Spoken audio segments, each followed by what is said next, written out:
공유 중지할까요? 다른 분도 해보셔야 되지 않을까요?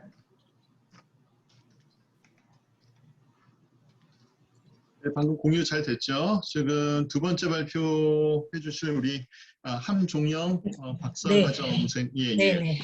네, 말씀드리겠습니다. 그리고 제가 개인적으로 우리 노승철 교수님께 문자 메시지를 지금 드린 상태입니다. 예. 전화 한번 부탁드리겠습니다. 예.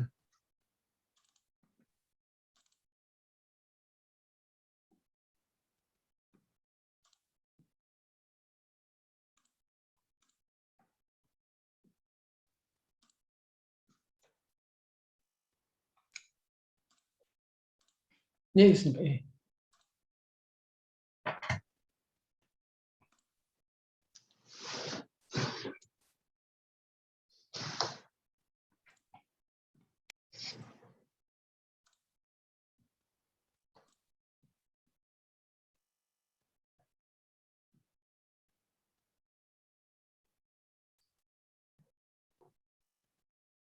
공유 잘 되고 있나요? 네, 공유 잘 되고 있습니다. 네. 자, 그럼 마지막으로 공유 해제해 주시고요.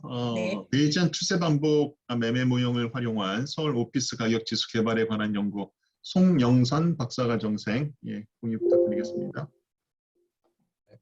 잘 돼요? 네, 잘 되고 있습니다.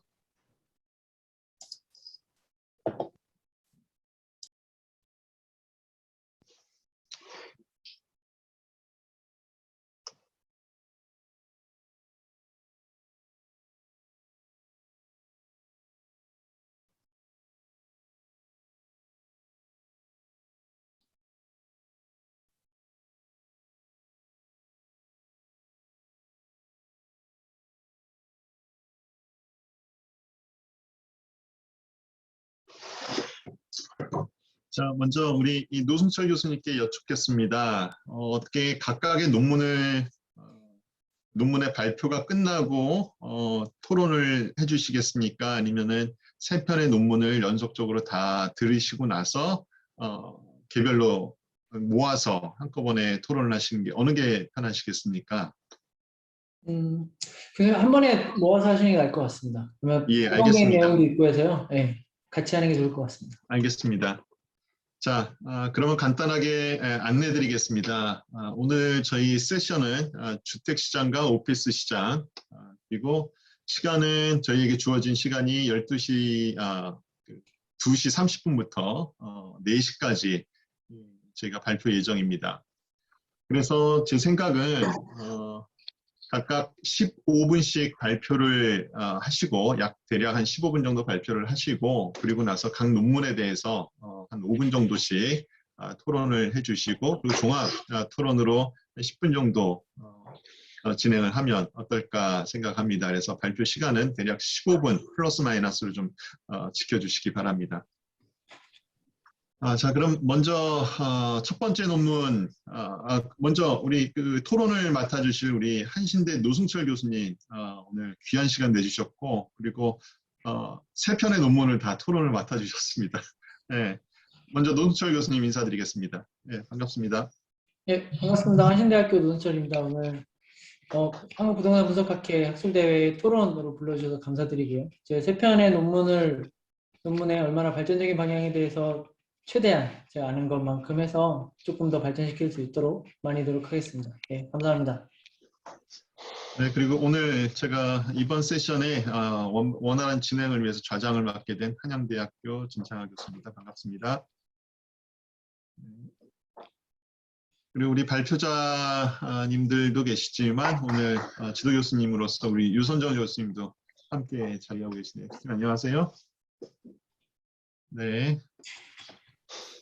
자, 그러면은 첫 번째 논문 주택담보대출 규제가 공동주택 가격에 미치는 영향에 관한 연구에 대해서 발표를 듣겠습니다.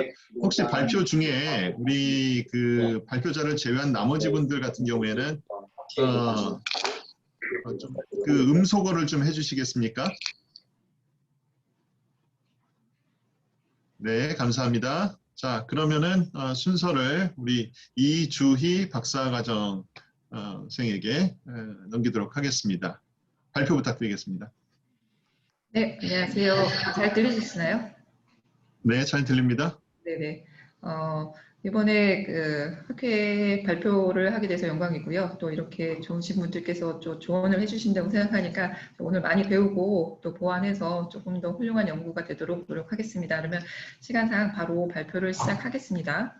제가 지금 좀 근무처라서 조금 소음이 있을 수 있다는 점을 미리 양해 부탁드립니다. 제가 이번에 연구했던 주제는 주택담보대출 규제가 공동주택 가격에 어떤 영향을 미쳤는가에 대해서 실증 분석을 하고자 했습니다. 시작하겠습니다.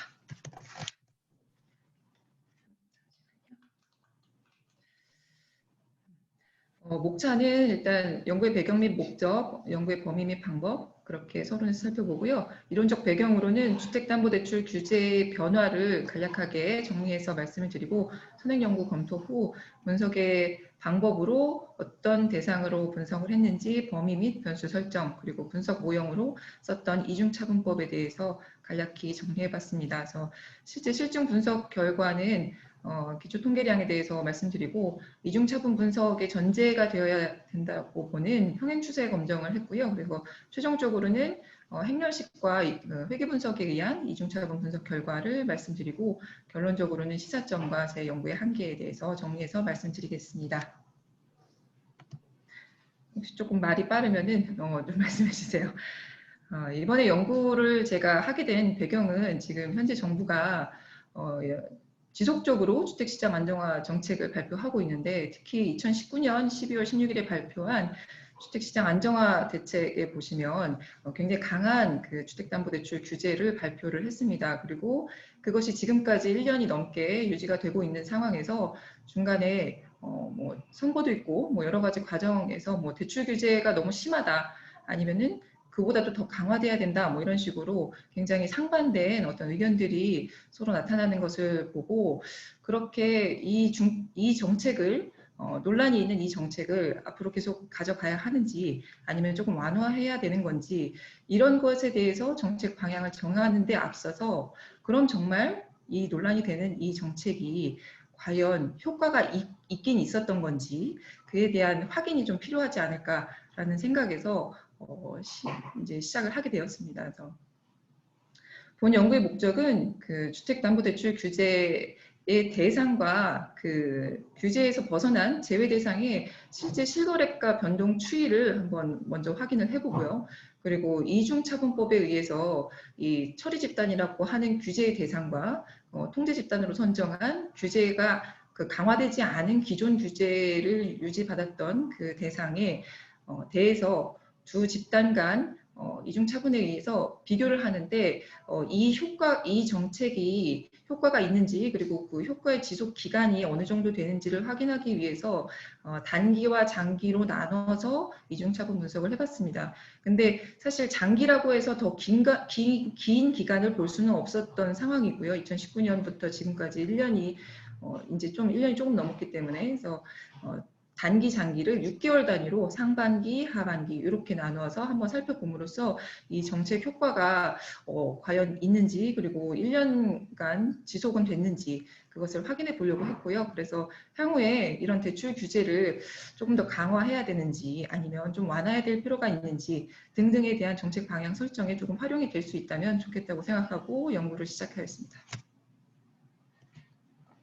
연구의 범위는 일단 제가 활용한 자료는 국토교통부에서 제공하는 아파트 실거래 사례입니다. 그래서 시간적인 범위는 추세 분석을 위해서 2015년도의 사례부터 2020년 말까지의 총 6개년도의 사례를 수집을 했고요. 공간적 범위는 최초에는 뭐 서울시 전체 뭐 이런 식으로 제가 범위를 다르게 잡았었는데 결과적으로는 최종적으로 강남, 서초, 송파, 강남 3구 중에서도 특정 아파트 단지를 선정해서 하였습니다. 일단 구는 이렇게 강남 3구를 대상으로 하였습니다. 연구 방법은 규제 대상인 15억 초과 아파트를 처리 집단으로, 그리고 기존 규제를 유지받았던 9억 이하의 아파트를 통제 집단으로 해서 평행 추세 검증하고, 그리고 회계 분석이나 행렬식에 의한 이중 차분 분석을 실시했습니다. 먼저 이론적 배경으로 주택담보대출 규제가 어떻게 변화해 왔었는지에 대해서 조금 간략히 표로 정리를 해봤는데요.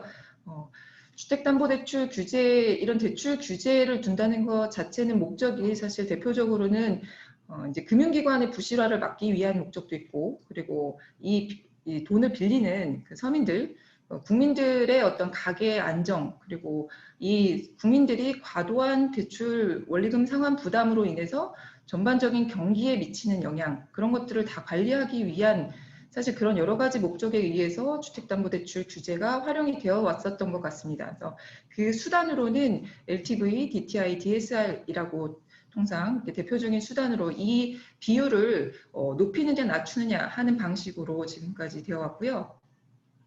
그래서 LTV나 DTI, DSR 요 시간상 요거까지 설명을 드리기는 요건 넘어가도록 하겠습니다. LTV 같은 경우는 아파트 가격과 대출 금액과의 비율이기 때문에 LTV나 DTI, DSR을 대부분 퍼센티지를 높일수록 완화하는 방식으로 대출금을 더 많이 해주는 거니까 완화하는 방식이 되고, 이걸 낮출수록 대출 가능성, 금액의 비율을 낮추는 것이기 때문에 강화하는 수요 억제책이라고 해석할 수 있습니다. 그래서 지금 표에서 보시면 2017년 8월에 그 투기 과열 지구 및 투기 지역은 일률적으로 LTV, DTI가 40%로 이미 강화가 되었습니다. 기존에는 뭐 70%, 60%, 뭐 50% 이렇게 계속 변화해 오다가 40%로 일단 다 일률적으로 이제 적용이 되어 와서 그것이 2019년 12월까지도 지속이 되었는데, 2019년 12월 지금 이번 연구에서 제가 주목하고 있는 그 정책, 그 주택시장 안정화 대책, 그 시점에 15억 초과 주택의 경우에 대해서는 LTV가 0, 그러니까 기존의 40%에서 0으로 낮춰지는, 그러니까 40% 대출이 되던 것이 이제 대출이 아예 금지되는 강한 규제를 받게 되었고요. 9억 이하의 주택의 경우에는 기존하고 동일하게 40%의 적용을 받게 되었습니다. 그래서 제가 이 두 집단을 이제 처리 집단과 통제 집단으로 선정하게 되었습니다. 그리고 그 이후에 제가 살펴보고자 하는 2020년 말까지 이 기준이 지역이 좀 더 확대되는 것 말고는 제가 살펴본 강남 3구의 경우에는 기준이 달라지지는 않았습니다.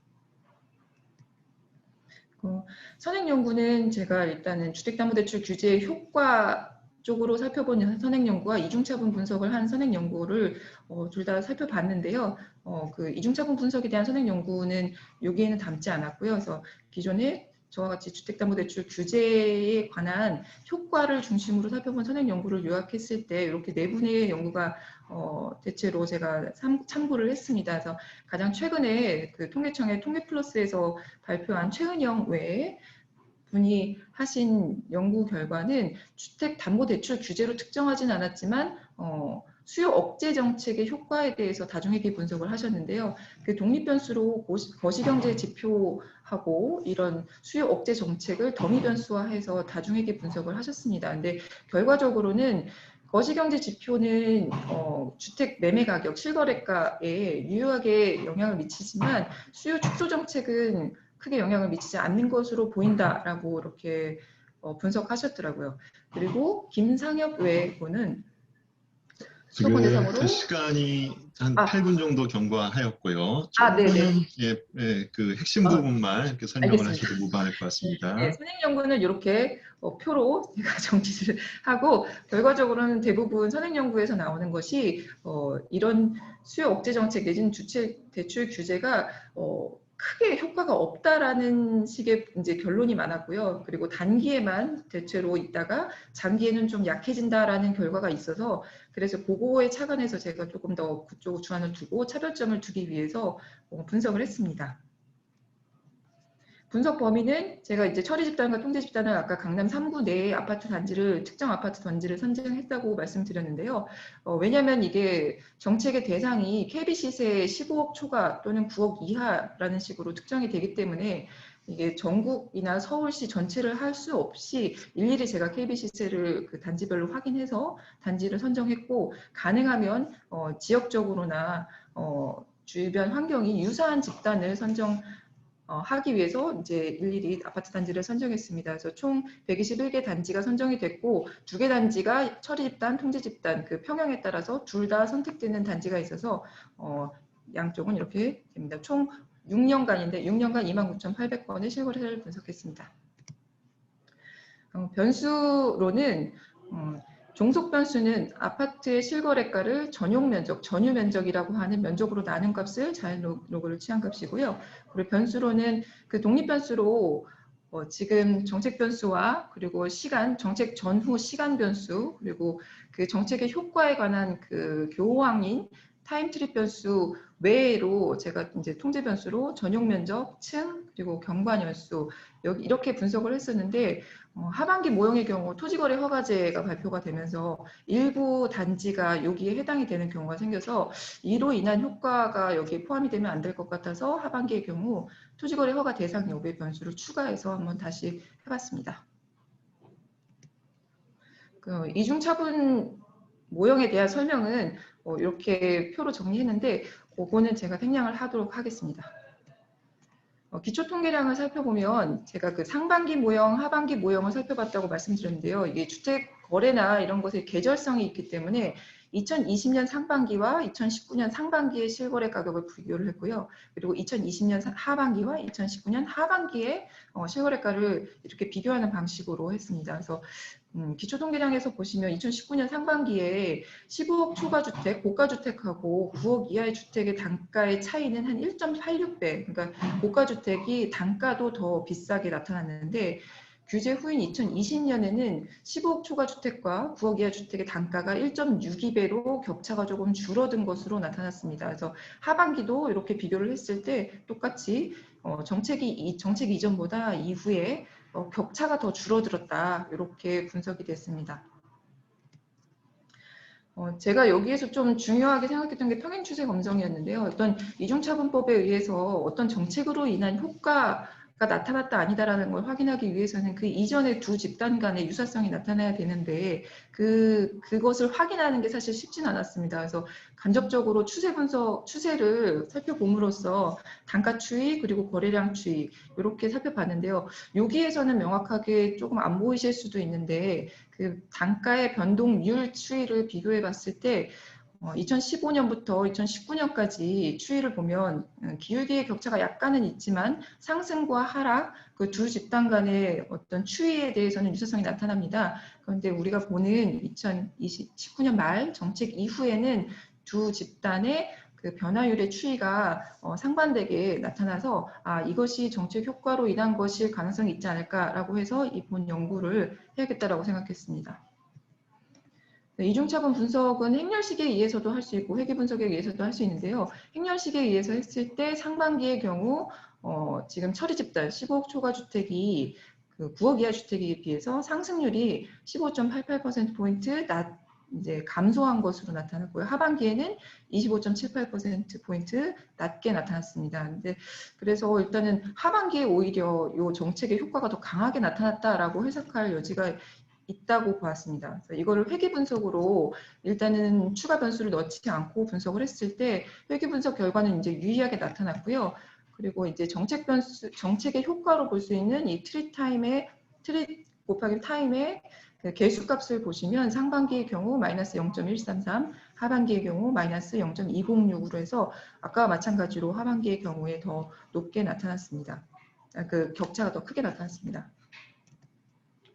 아까 추가적인 독립 변수를 전용 면적, 층, 경관 연수 이렇게 넣어서 해 보니까 다 이제 결과는 유의하게 나왔고 전용 면적이 커질수록 그리고 경관 연수, 그러니까 연식이 더 될수록 가격이 오히려 떨어지는 그 선행 연구나 이런 데서 봤을 때와 비슷한 결과가 나타났고요. 그리고 층도 높아질수록 가격이 단가가 높아진다라는 저희가 기존의 선행연구 등에서 비슷한 결과가 나타났는데 이렇게 독립변수를 추가했을 때도 결국에 정책 효과로 볼 수 있는 트리타임의 계수값이 상반기의 경우 마이너스 0.84 그리고 하반기의 경우 마이너스 0.15 이렇게 해서 하반기의 경우 더 높게 나타났습니다.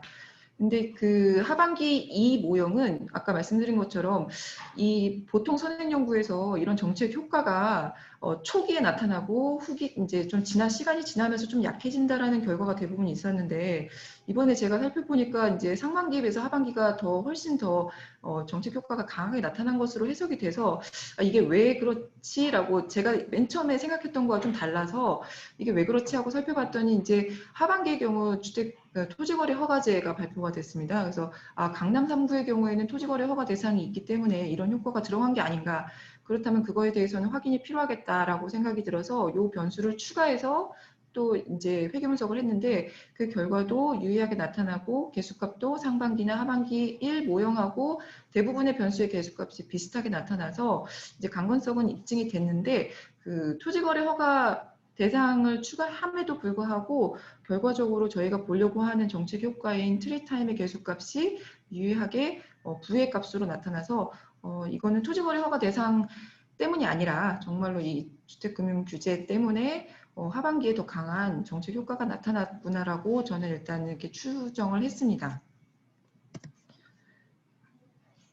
네, 시간이 다 됐는데요. 그래서 연구 요약은 이중차분 분석으로 해서 제가 그 12.16 대책 중에서 주택담보 대출을 금지받았던 15억 초과 주택을 처리 집단 그리고 기존 주택을 9억의 주택을 통제 집단으로 해서 비교했더니 정책 효과는 있었다. 그리고 상반기의 경우보다 하반기의 경우 더 강하게 나타났다라고 이제 일단 추정이 되었습니다. 그래서 이거의 시사점은 주택담보대출 규제 효과, 수요 억제 효과는 확실히 있었고 그 지속 기간도 일단 1년이 다 될 때까지 지속 기간이 됐고 그 관리하고 얼마나 통제를 더 그 대출 규제를 더 명확하게 시행하느냐에 따라서 더 강하게 나타난다라고 유지가 된다라고 저는 이제 판단이 됐고요.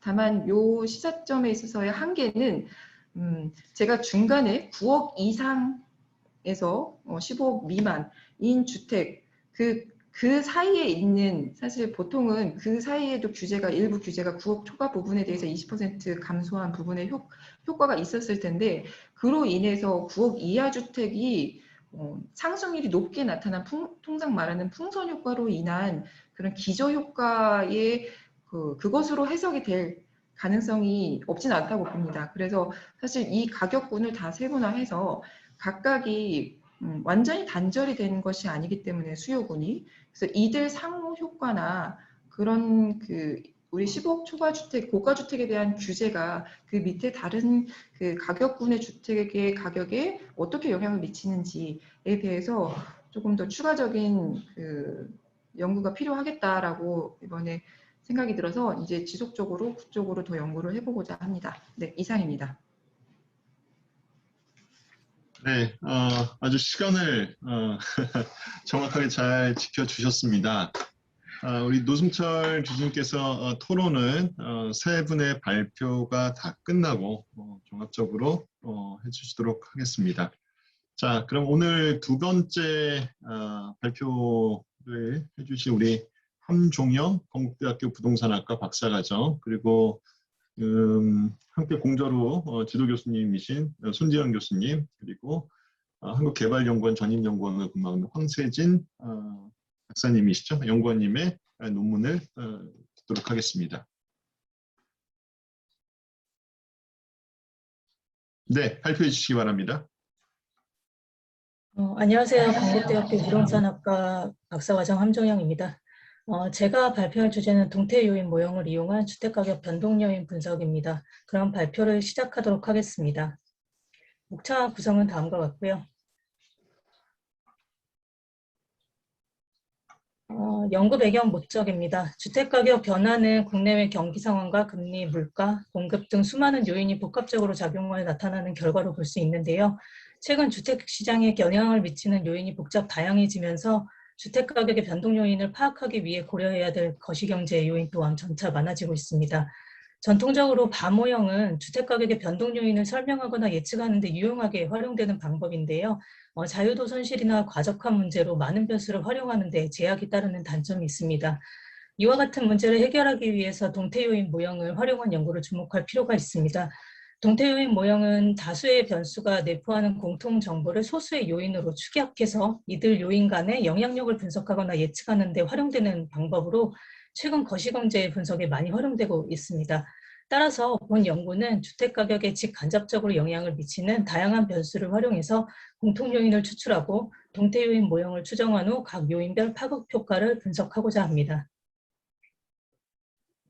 연구 범위와 방법입니다. 공간적 범위는 전국이고요. 시간적 범위는 2011년 1월부터 2020년 2월까지입니다. 내용적 범위는 앞서 설명한 것과 같고요. 연구 순서는 선행연구 검토, 분석자료 구축, 바 추정, FA 바 추정, 결과 비교 순으로 진행하였습니다. 선행연구 검토입니다. 선행연구는 주택가격과 거시경제 관계의 연구와 그 동태요인 모형 관련 연구로 구분하여 살펴보겠습니다. 먼저 주택가격과 거시경제 관계를 분석한 연구는 보시는 표와 같습니다. 모두 바류의 모형을 바탕으로 한 분석 방법을 따르고 있고요. 분석 변수를 보시면 적게는 4개에서 많게는 8개를 사용한 것을 보실 수 있습니다. 다음으로는 동태요인 모형을 이용한 연구입니다. 주로 거시경제 변수의 파급 효과를 분석하거나 예측하기 위한 연구가 많습니다. 본 연구가 FA바 접근 방식을 따르고 있기 때문에 그 버냉키 논문을 많이 참고를 했고요. 화폐 정책의 효과를 분석한 논문입니다. 총 120개 변수를 사용했습니다. 박광우 논문과 한규숙 논문은 분기 자료인 GDP 예측의 적시성 확보를 목적으로 수행된 연구입니다. 김원기 논문은 정부 지출의 경기 부양 효과를 분석한 논문이고요. 홍우영은 거시경제 변수가 주가에 미치는 파급 효과를 분석한 논문입니다. 시계열 자료임에도 불구하고 상당히 많은 변수를 사용한 것이 특징이라고 볼 수 있습니다. 동태요인 모형으로 주택시장을 분석한 연구도 있는데요. 주로 경기 지수를 작성하기 위한 목적으로 활용한 것이 특징입니다. 주택시장에 직접적으로 영향을 미치는 변수들만 사용했기 때문에 변수 개수는 거시경제를 분석한 연구보다는 조금 적습니다. 선행연구와의 차별성은 3가지 정도로 요약해 볼 수가 있는데요. 첫째로는 거시경제 분야에서 주로 활용되는 동태 요인 모형을 주택시장에 적용해서 각 요인별 파급 효과를 분석했다는 점입니다. 두 번째로는 추출한 공통 요인의 특성을 검토하였다는 점인데요. 상당수의 많은 연구가 단지 변수의 개수를 줄이기 위한 기술적 접근으로만 본 방법을 활용하는 것에 그쳤다면 본 연구에서는 추출한 공통 요인이 어떤 개별 지표와 유사한 특성을 갖는지 그런 것들을 면밀히 검토해서 각 요인이 지니고 있는 의미를 파악하였다는 것에 차별성을 두고 싶습니다. 셋째로는 기본 모형과 확장 모형을 비교하여 주요 변수와 공통 요인이 주택가격의 변동을 얼마나 잘 설명하고 있는지 평가를 해서 동태 요인 모형의 우수성을 확인하였습니다. 3장에서는 분석 모형과 자료에 대해서 살펴보겠습니다. 모형 구조 및 추정 방법입니다. 본 연구에서는 버냉키 등이 제시한 FA바 모형 구조를 참고하였습니다. 여기에 2개의 식을 보실 수가 있는데요. 첫 번째 식이 FA바의 기본 구조를 보시면 되겠습니다. 여기서 F는 관측 불가능한 요인이고요. 그러니까 Y는 관측 가능한 변수입니다. 두 번째 식은 관측 가능한 X 변수를 이용해서 F의 정보를 추출할 수 있음을 의미하는 것이고요. X는 관측 불가능한 요인과 관측 가능한 변수를 구성되어 있음을 가정하고 있습니다. 람다 값들은 민감도로 이해하시면 될 것 같습니다. 이러한 이러한 모형 구조를 바탕으로 기본 모형과 확장 모형을 구축해서 주택가격의 변동 요인을 비교하고자 합니다.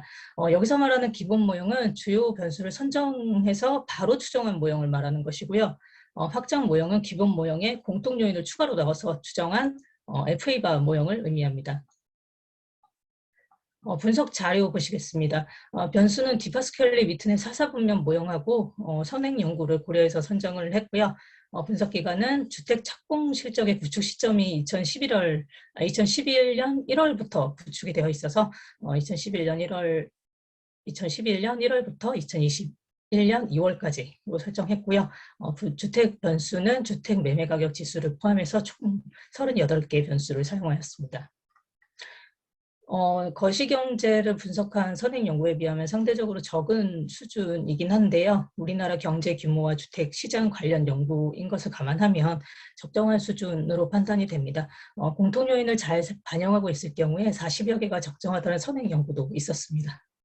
보시는 표는 분석에 활용된 변수를 유형별로 구분한 표입니다. 다음 슬라이드에서 좀 더 자세히 살펴보겠습니다. 분석 자료의 세부 내용과 변환 방법입니다.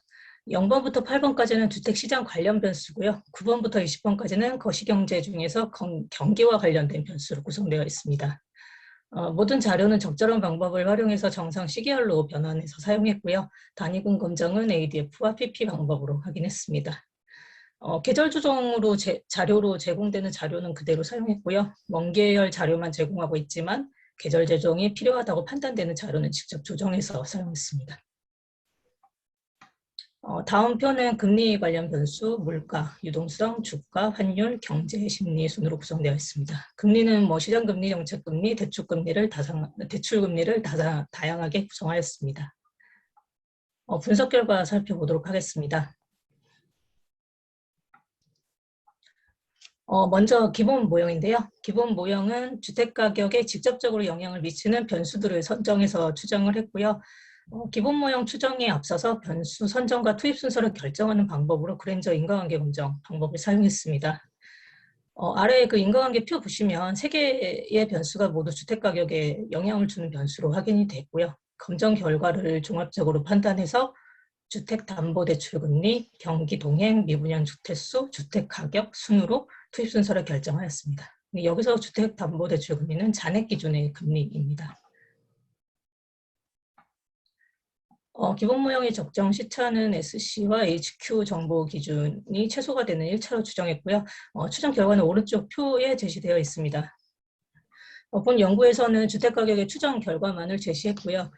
경기 동행지수, 미분양 주택수, 주택가격은 유의한 걸로 나타났는데 그 주택담보대출금리는 유의하지 않은 걸로 좀 확인이 되고 있습니다.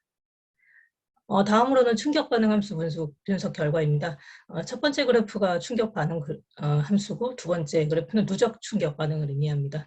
각각 주택담보대출금리, 경기동행지수, 미분양 주택수, 주택가격의 충격을 보여주고 있는데요. 결과를 보시면 주택가격은 자기 자신의 충격에 가장 크게 영향을 받는 것으로 나타났고요. 경기동행은 정해 효과, 그리고 미분양 주택수는 부의 효과를 보여서 이론과 실증 분석의 결과가 일치하는 모습을 보였습니다. 반면에 주택담보대출금리는 지금 굉장히 플랫하게 나와 있어서 주택가격에 유의미한 영향을 주지 못하는 것으로 나타났고요. 따라서 대출금리가 오르면 주택가격이 하락하는 현상을 기본 모형에서는 확인할 수 없었습니다. 다음으로는 확정 모형을 추정하기 위해서 공통 요인을 추출하는 과정을 거쳐야 하는데요. 본 연구에서는 주성분 분석 방법을 사용해서 공통 요인을 추출했습니다. 주성분 분석에 대해서 간단하게 설명을 드리면 그 요인 분석과 함께 변수의 차원을 축소해서 자료를 요약할 때 주로 사용되는 방법입니다. 가장 중요한 요인부터 차례로 추출되는 구조인 게 그 주성분 분석의 특징으로 보실 수 있습니다. 여기에서는 이제 총 38개 변수 중에 기본 모형에 투입된 변수 4개를 제외한 34개의 변수로 주성분 분석을 실시하였고요. 추출한 공통 요인의 특성을 살펴보고 개수를 결정하는 순서로 진행하였습니다. 주성분 분석 결과입니다. 왼쪽 표는 그 각 요인별로 아이겐밸류, 비율, 누적 비율을 나타내고 있습니다. 이 표는 팩터 8까지만 보여주고 있는데요. 실제 결과는 이제 팩터 34의 누적 비율 100까지 보여주는 구조입니다. 팩터 3까지의 누적 비율은 32.1% 비율이고 팩터 8까지 얘를 포함할 경우에 전체 60.7%를 설명한다고 볼 수 있습니다. 오른쪽 그래프는 스크리 도표인데요. 주로 공통 요인의 적정 개수를 결정할 때 기준으로 삼는 도표입니다. 보통 기울기가 완만해지기 시작하는 지점을 적정 개수로 보는 경우가 많습니다만 그 연구 목적이나 연구자의 견해에 따라서 기준을 달리하기도 해서 약간의 자의적인 그런 특성이 존재한다고 볼 수 있습니다. 만약에 공통 요인만으로 전체 시장을 대변하는 분석을 하려면 적어도 누적 비율은 60에서 70% 이상은 나와야 할 것으로 보이는데요. 본 연구가 그 주택 가격에 직접적으로 영향을 미치는 주요 변수가 모형에 같이 들어가는 구조이기 때문에 최소한의 공통 요인을 사용하고자 합니다. 이번에는 공통 요인의 특징을 살펴볼 차례입니다. 보시는 표는 그 벡터 1과 개별 지표들 간의 상관계수를 나타낸 표입니다. 본문에는 제가 상관분석 결과를 제시하지 않아서 지금 보여드리는 PPT 위주로 좀 봐주시면 될 것 같고요. 추후 학회지에 투고할 때는 이 부분을 보완해서 제출할 예정입니다. 상관계수가 높은 순서대로 7개까지만 좀 정리를 해봤는데요. 전 산업 생산지수, 광공업 생산지수, 전 산업 생산지수, 생산자 제품 출하지수, 광공업 생산지수 등이 팩터 1과 유사하게 나타나고 있어서 그 산업 관련 경기 지표와 연관성이 매우 높다고 할 수 있습니다. 그 팩터 1과 산업 생산 그 지수와의 시계열 그래프를 보시면 굉장히 유사하게 나타나고 있음을 볼 수 있습니다. 팩터 2는 시장금리와 유동성 관련 지표와 연관성이 높게 나타났습니다. CD 유통수익률, 정책금리, M1, M2 순으로 나타났고요. 팩터 2와 금리의 방향이 같기 때문에 통화량은 당연하게 음의 상관관계를 보이고 있습니다. 따라서 팩터 2는 통화정책의 의미를 갖는 요인으로도 볼 수가 있을 것 같습니다. 팩터 3은 주식시장 관련 지표와의 연관성이 높게 나타났습니다. 팩터 3에도 그 시장금리가 어느 정도 관련이 있는 것으로 나타났고요. 원달러 환율은 음의 상관관계를 보였습니다. 이 그래프가 뭐 비슷하게 나타난 건지 이렇게 아닌지 보실 수도 있는데 전체적인 어떤 그런 상승의 폭보다는 그 올라갈 때 같이 올라가고 뭐 떨어질 때 같이 떨어진다든지 이런 식의 어떤 그런 흐름은 좀 유사하다고 볼 수가 있겠습니다. 다음으로는 확장 모형인 FA바 추정입니다. 확장 모형은 기본 모형에 투입된 주요 변수의 팩터를 2개까지 넣어서 추정을 했고요. 모형의 강건성 확인을 위해서 팩터를 3까지 포함한 모형도 추가로 분석했습니다. 두 모형 다 적정 시차는 2차로 나타나서 2차로 추정했습니다. 모형 추정 결과입니다. 가운데 붉은색 테두리 결과가 저희가 이제 주로 보고자 하는 모형이고요. 그 왼쪽 편은 아까 그 잠깐 봤던 추정 결과인데 기본 모형에서 유의하지 않게 나왔던 주택담보대출 금리가 확장 모형에서는 유의미한 결과로 도출된 것을 볼 수가 있습니다.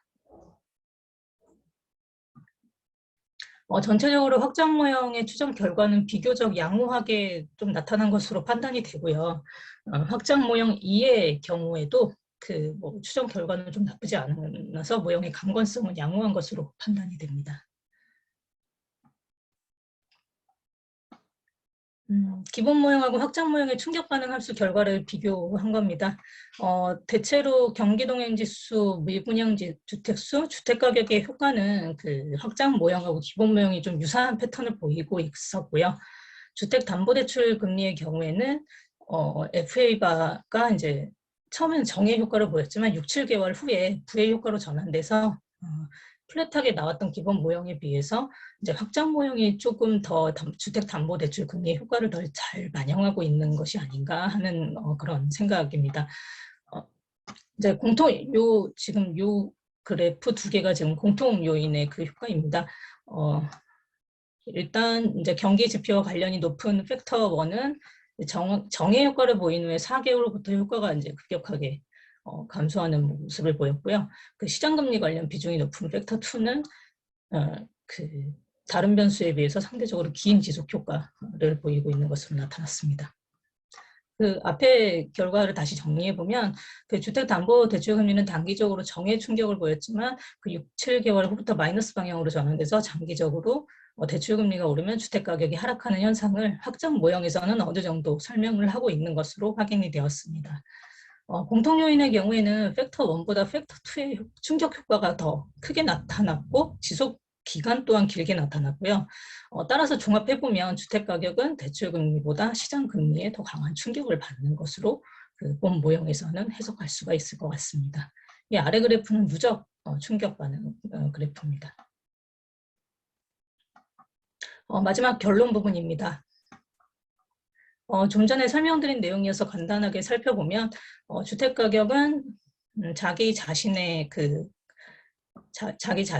팩터 2, 미분양 주택수, 경기 동의 팩터 1 주택담보대출 금리 순으로 충격을 크게 받는 것으로 나타났고요. 전반적으로 확정 모형의 추정 결과가 주택시장을 잘 설명하고 있는 것으로 보입니다. 연구의 시사점입니다. 최근 주택시장에 영향을 미치는 요인이 복잡 다양해지면서 기존보다 개선된 접근을 시도해서 우리나라 주택가격의 변동 요인을 분석하였다는 점인데요. 특히 기존 바의 모형이 지니는 한계를 보완해서 과적한 문제를 해결하고 그 변수 누락에 따른 정보 손실과 연구자 일성을 최소화하였습니다. 이러한 방법은 그 향후 주택시장을 분석하는 데도 유용하게 활용될 수 있을 것으로 예상됩니다. 연구의 한계점입니다. 동태 요인 모형을 이용한 분석이 가능한 많은 변수를 활용하기 위해 다소 기술적인 접근에 초점을 두고 있다는 점은 본 연구의 한계점으로 보이고요. 변수 선정과 투입 선서를 결정하기 위한 방법으로 그랜저인과 관계검정법을 사용했는데 이 방법 또한 그 경제 현상의 논리적 인과관계가 아닌 시간적 선행 관계에 초점을 둔 방법이므로 그 인과관계 해석에 유의할 필요가 있습니다. 또한 공통 요인의 추출 기준이나 개별 지표와의 유사성, 그리고 시간적 속성 등에 대해서 좀 더 세부적으로 살펴볼 필요가 있는데요. 특히 공통 요인을 추출할 때 그 느리게 움직이는 변수 등과 같이 시간적 속성을 좀 더 고려를 한다면 공통 요인에 대해 좀 더 정밀한 분석이 이루어질 것으로 예상됩니다. 이는 후속 연구에서 진행하도록 하겠습니다. 이상으로 발표를 마치겠습니다. 경청하여 주셔서 감사합니다. 네, 청중들이 잘 들을 수 있도록 그리고 잘 볼 수 있도록 아주 깔끔하게 정리를 해주셨고 아주 정리를 잘 해주신 것 같습니다. 자, 그러면 오늘 세 번째 주제 발표가 있겠습니다. 베이지안 추세 반복 매매 모형을 활용한 서울 오피스 가격지수 개발에 관한 연구. 발표자는 송영선 한양대학교 도시공학과 석박사 통합과정생이고요. 이창무 교수님께서 지도 교수님이십니다. 발표 부탁드리겠습니다.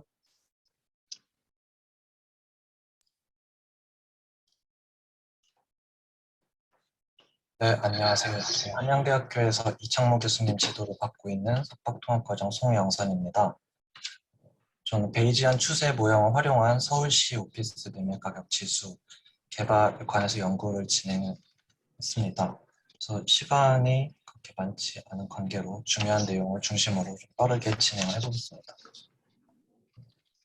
일단 부동산 시장의 정보 제공 역할을 하는 부동산 가격 지수는 굉장히 오래전부터 진행되어져 왔는데요. 특히 국내에서는 주택시장을 중심으로 해서 시세 지수가 좀 보편적으로 널리 활용이 되어 왔습니다. 하지만 최근 들어서 시세 지수가 실거래 지수와 이제 차이가 나는 부분에 관한 지적들이 제기가 많이 되고 있는 상황이고,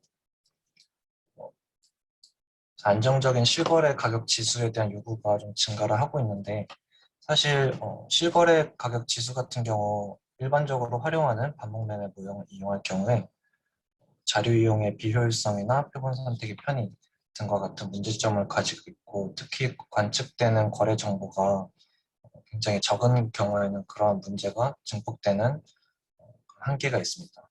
그래서 이러한 한계점을 개선하기 위한 연구가 또 많이 진행되기는 했는데, 실제로 시장에 지수를 생산하고 발표하는 데까지는 이어지지 못하고 있는 상황입니다. 그래서 현재 실거래 정보를 통해 보다 세분화된 시장의 정보를 제공하기 위해서 관측 빈도가 적은 시장에 대한 안정적인 지수 산정이 요구되는 상황이라고 볼 수 있습니다. 그러한 관측 거래가 적은 대표적인 시장 유형 중에 하나로 오피스 시장을 들 수가 있는데요.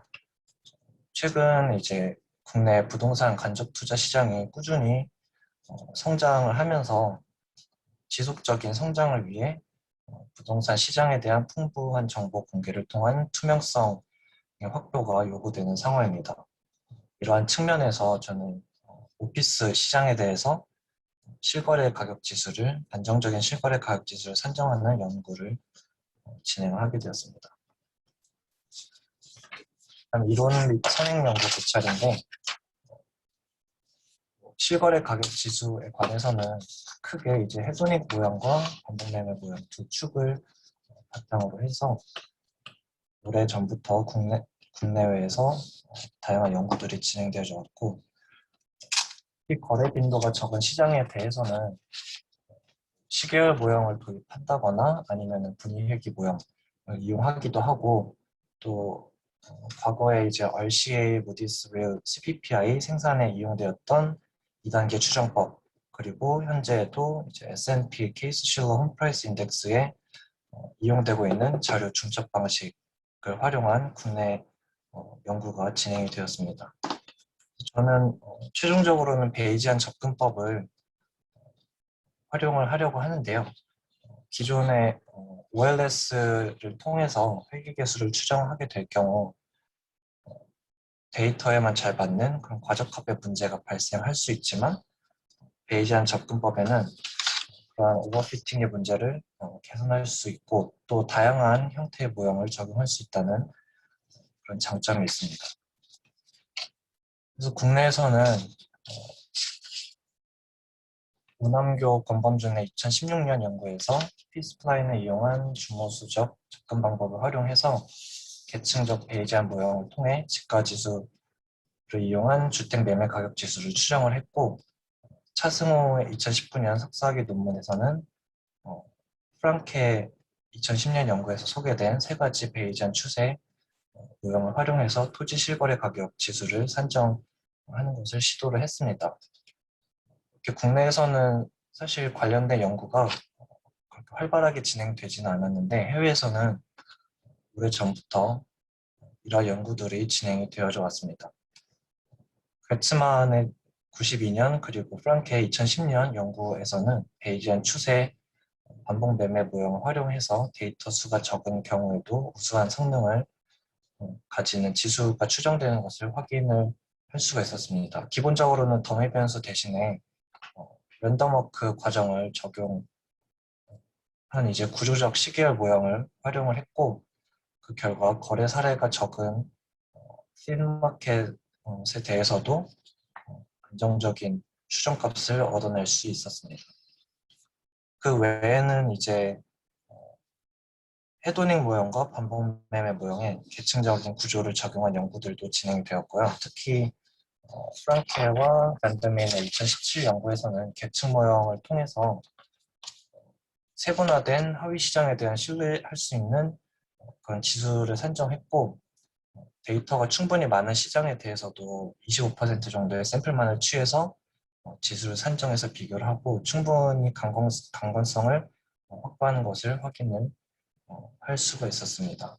그리고 가장 최근 들어서는 이제 AR 모형과 AG 모형 두 가지를 고려한 모형을 적용함으로써 반복 매매 모형의 가장 기본적인 문제점이라고 할 수 있는 지수 리비전도 대폭 감소시키는 그런 결과를 얻을 수가 있었습니다. 그래서 저는 이번 연구에서 크게 두 가지 모형을 활용할 계획인데, 첫 번째로 서울시 전체 시장에 대한 지수 산정을 위해 괴츠만과 프랑케의 연구에서 활용된 베이지안 추세 반복 매매 모형을 활용을 하였습니다. 크게 세 가지로 나뉠 수가 있는데요. 랜덤 워크 모형, 랜덤 워크 위즈 드리프트 모형, 그리고 로컬 리니어 트렌드 모형, 이렇게 세 가지가 있고, 이 모형식은 로컬 리니어 트렌드 LRT 모형을 나타내고 있습니다. 그래서 이 마지막에 시그마 크사이 제곱이 0인 경우는 이제 랜덤 워크 위드 드리프트 모형이 되고, 추가적으로 카파가 0으로 되는 경우에는 랜덤 워크 모형의 형태를 가진다고 볼 수 있습니다. 요거는 기본적인 추세 모형의 개념도를 도식화한 것이고요. 그리고 여기서 추가적으로 우창에 꼬리가 긴 T 분포를 적용을 해서 아웃라이어에 대한 처리를 좀 더 낮게 해줄 수 있는 그런 과정을 거쳤습니다. 이거에 관해서는 T분포와 정규분포를 모두 이용해서 비교를 해가지고 실제로 T분포가 조금 더 나은 추정 결과를 얻는 것을 확인을 했는데, 여기 발표 자료에서는 담지는 않았습니다. 두 번째로는 이제 서울시 하부 시장별, 그러니까 권역별 혹은 규모별 지수를 산정하기 위해서 계층 추세 반복 매매 모형을 활용하였고, 기본적으로는 프랑케와 반더민의 2017년 연구 모형을 이용하였습니다. 크게 이제 이 공통적인 추세와 클러스터 추세로 이렇게 나뉘어지는데요. 이렇게 시장 전체의 자료를 하부 시장 지수 산정에도 이용함으로써 시장의 전체의 공통적인 추세와 하부 시장의 개별 추세를 따로 산정해낼 수가 있습니다. 그래서 분석 수행 절차는 첫 번째로 자료 구축을 하고 기본적인 추세 모형을 활용해서 서울시 오피스 시장 지수를 산정한 다음에 기존의 방법론과 비교 과정을 거쳤습니다. 그 이후에는 최종적으로 하부 지수 산정하는 과정까지 진행을 하였습니다. 그래서 자료 같은 경우에는 이제 국토부 실거래가 자료 그리고 다트 등기분 등본 등과 같은 자료들을 활용을 해서 2000년 1분기부터 2020년 4분기까지 총 84개 분기 실거래 자료를 구축을 했고 구축 대상은 서울시에서 거래된 500제곱미터 이상 층별 개요를 통해서 확인되는 50% 이상의 업무시설로 이용되는 오피스 빌딩을 구축을 했습니다. 그 결과 총 2,600여 건 정도 구축이 되었고 실제로 지수 산정에는 1,000평 이상의 자료만을 활용을 했습니다. 그리고 하부 지수 산정을 위해서 권역과 규모에 대한 구분을 했는데 요거는 일반적으로 시장에서 통용되는 기준과 더불어서 그 그룹별로 포함되는 자료 수를 모두 고려를 해서 권역별로는 이제 CBD, GBD, YBD, ETC 그리고 규모별로는 1,000평에서 3,000평의 소형 그리고 3,000평에서 10,000평의 중형 그리고 10,000평 이상의 대형으로 구분을 하였습니다. 이거는 이제 연도별로 권역별, 규모별 자료수와 전체적인 시장 거래 규모에 관해서 좀 나타내고 있는데 간단하게 보시면은 CBD나 YBD 같은 경우에는 분기별로 관측되는 거래 수가 10건 미만으로 기존의 일반적인 모형을 통해서는 안정적인 지수 산정이 어렵다는 것을 좀 확인을 할 수가 있습니다. 그래서 자료 정제 같은 경우에는 일단 1,000평 미만 981건 정도를 제외를 하였고요. 그 외에는 이제 선매입건이나 계열사 간 거래 또는 결측치 등 다양한 이상치 유형으로 판단되는 거래들을 제외를 해서 1,575건의 자료를 구축을 했고 특히 가격 이상치 같은 경우는 지수의 형태나 추정 성능에 크게 영향을 미칠 수 있기 때문에 박스 플롯을 이용해서 가격 이상치에 대한 제거 과정도 거쳤습니다. 이상치 제거는 이제 가격의 분산 불안정이나 평균 불안정성 문제를 극복하기 위해서 무빙 윈도우 방식을 적용했고 가격 편차는 이제 과거 12개 분기 그리고 가격 중위값은 과거 4개 분기 자료를 활용해서 이상치 제거 기준을 선택을 했습니다. 여기 제가 잘못 적은 것 같은데 실제 최종적으로는 이제 권역별로 75% 분기값의 1.5 IQR 이상인 경우와 25% 분기값의 1.5 IQR 미만인 경우를 제거를 하였고 이 부분에 관해서는 사실 1차적으로 3 IQR을 적용해서 1차 제거를 하고 그 다음에는 1.5 IQR과 그 사이에 위치한 거래 사례들을 일일이 하나씩 제거를 해가면서 지수의 추정 성능에 영향을 미치는지 여부를 확인해서 제거되는 거래 사례들을 최소화하는 작업들을 조금 수행을 했는데 그 선정 기준에 있어서 아직 추가적으로 연구가 진행 중인 게 있어서 그 부분은 제외를 했습니다. 그래서 반복 거래상은 최종적으로 618건이 구축이 되었고요. 분석에는 이제 MCMC 샘플링이 가능한 얼스텐을 활용을 했고 총 9,000회의 샘플링 결과로부터 사후분포를 도출해서 지수를 추정했습니다. 이건 이제 지수 추정 결과를 나타내고 있는데요. 이 RW, RWD, LLT 모형을 각각 이렇게 표시를 했습니다. 전반적으로는 지수 변동성을 봤을 때 LLT 모형이 좀 상당히 평화화되는 그런 형태 보여주고 있는데 사실 LLT 모형 같은 경우는 실제 2008년, 2009년 이 시점을 봤을 때 금융위기로 인한 일시적인 가격 하락을 좀 제대로 담아내지 못하는 그러한 측면이 있다는 것을 확인을 할 수가 있었습니다.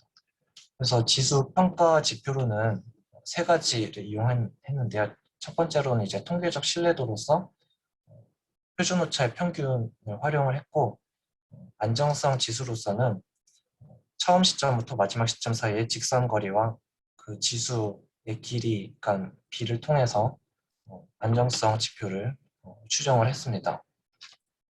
세 번째로는 지수 변화인데, 지수 변화는 사실 이게 2006년부터 2020년까지 매 시점에 관측되는 정보를 이용해서 지수를 산정했을 때 이렇게 지수 변화가 나타나는 것을 확인을 할 수가 있는데, 리비전의 척도는 지수의 정확성과 실용성을 직접적으로 반영하는 중요한 지표라고 볼 수 있습니다. 그래서 리비전 같은 경우는 위쪽이 좀 장기적인 리비전, 그리고 아래쪽이 단기 리비전을 나타낸다고 보시면 될 것 같은데, 장기적인 리비전과 단기적인 리비전 모두 대체로 LLT 모형에서 적게 나타나는 것을 확인을 할 수가 있었습니다.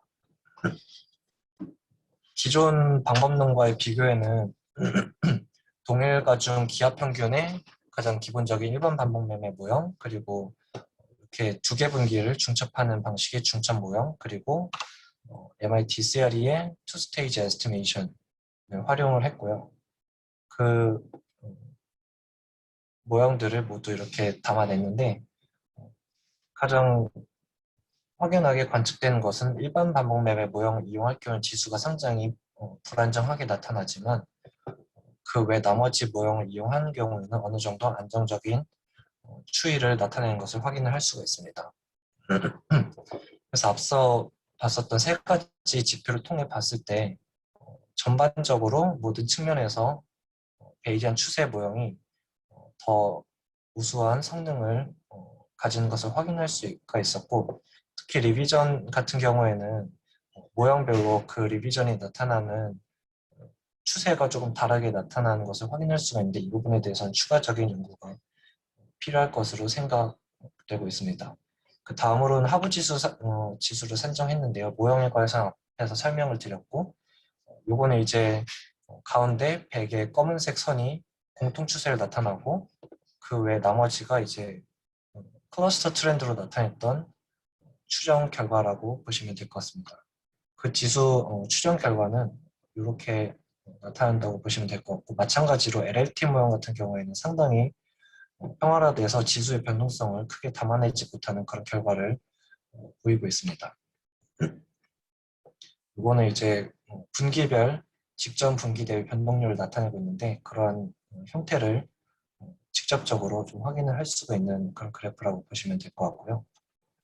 그래서 세 가지 지표를 모두 비교를 했을 때 앞에서랑 조금 다르게 나타난 부분이 이제 리비전에 관한 부분인데요.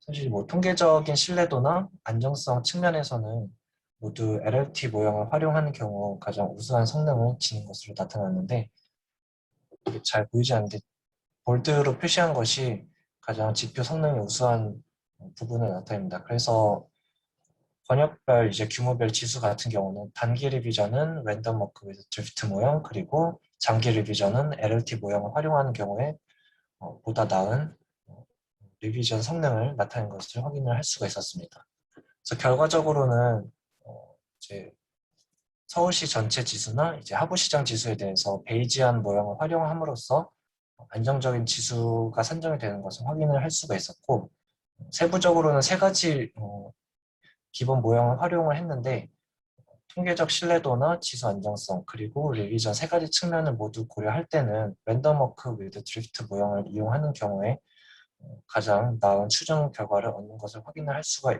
있었는데요. 이거는 사실 미국 시장을 대상으로 연구가 진행된 선행연구에서 LLT 모형의 추정 성능이 가장 나은 것과 비교하면은 조금 다른 그런 추정 결과를 보인다고 할 수 있습니다. 하부시장 지수 같은 경우에도 단기 리비전이 아무래도 시장에서 활용하기에는 조금 더 중요한 지표로 활용될 수 있는 점을 고려할 때 랜덤 워크 위드 드리프트 모형을 활용하는 경우에 보다 나은 하부시장 지수가 산정되는 것을 확인을 할 수가 있었습니다.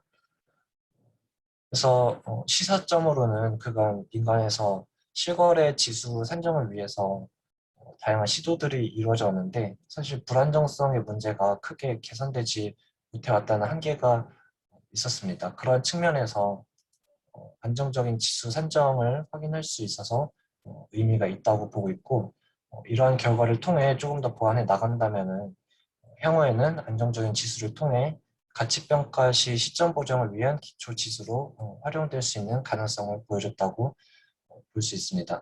하지만 최근 시점의 리비전이 비교적 좀 크게 나타나는 점은 지수의 실용적인 실무적인 활용을 위해서 좀 해결돼야 될 과제라고 생각을 하고 있고 또 시장별로 완전히 독립적인 관계가 아니라 서울 전체 시장과 어느 정도의 상관관계를 가지고 가격 변동을 나타내도록 하는 구조로 나와 있기 때문에 사실 데이터셋을 따로 분리했을 때와는 좀 지수 형태가 크게 다르게 나타나는 측면이 있는데 실제로 지수가 어떻게 나타나야 되는지 시장에서 아직까지는 무엇이 정답인지 알기 어렵기 때문에 그 부분에 대한 추가적인 검증 작업도 앞으로 꾸준히 진행되어져 나가야 될 것으로 생각을 하고 있습니다.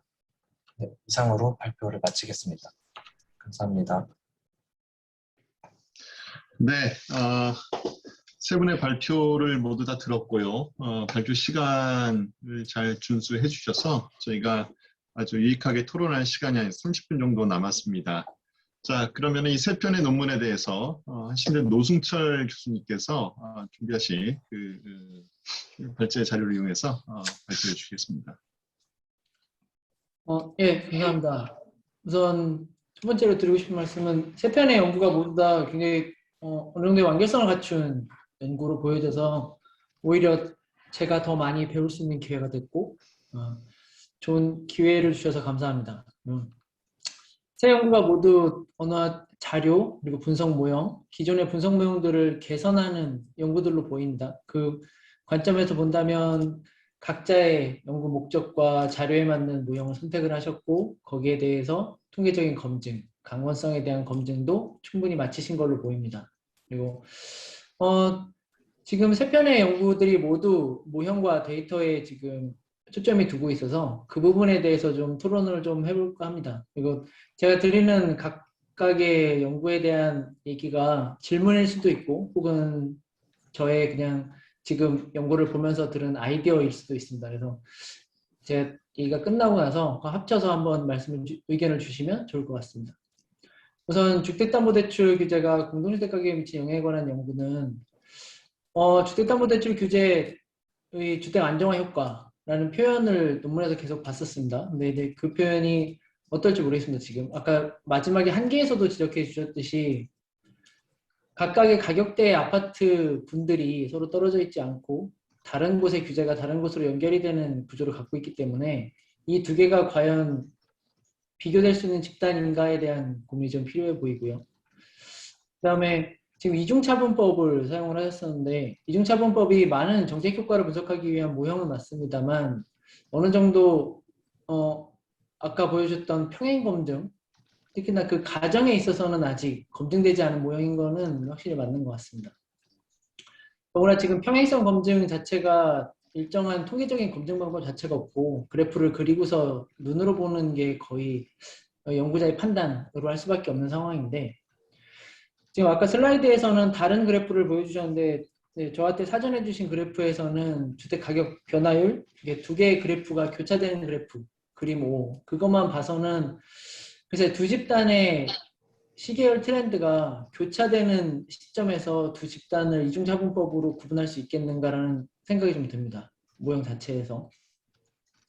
그런 의미에서 본다면 오히려 지금의 자료를 가지고 제 생각에는 긴 시계열을 가지고 있다 보니 패널 모형으로 전환하는 게 낫지 않을까. 지금 모형 자체의 강건성을 본다면 패널 모형 자체로 구축을 하고 가격 집단과 규제 시기에 대한 교차항으로서 검증을 해도 어느 정도 검증이 가능하지 않을까.